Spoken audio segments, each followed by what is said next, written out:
Like actually, one thing I've been just hypothetically thinking about is like, how would it look like if the ads are at the level of agents, AI agents? Like the user never sees an ad, right? So unlike Google, the different merchants are not competing for users' attention; they're competing for the agents' attention. That'll be very interesting, right? I haven't like it's brands need to first like get comfortable doing this. Because like, what does it even mean for you to like pay a certain dollar budget for agents that are like you're bidding amongst each other for the agents' attention?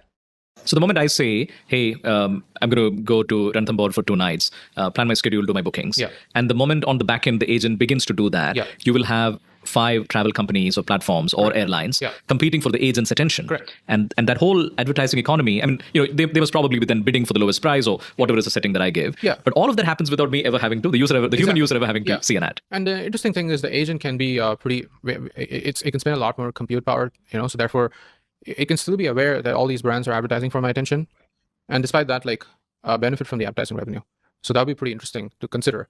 And I just want to stay away as a user from all of it.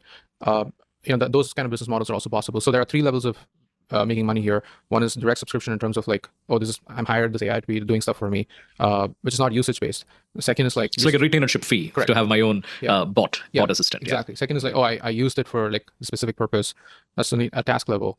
And third is like, oh, I take a cut of the transaction. And fourth is like, oh, like the agents can actually have advertisements thrown at them, and you can teach the agent like, oh, you know what, like these brands are malicious, just ignore them, even though they try to advertise you. And the advertisers don't know that. That's a confidential interaction between you and your agent. So all these things are possible, again, only if agents actually work. If agents don't work, these are all like hypothetical ideas. And reliability is the only thing that matters here. And that's why like we shouldn't get too far ahead of ourselves. Like maybe next year, like a few things happen, few things work, but next 5 years, I think a lot of things will work.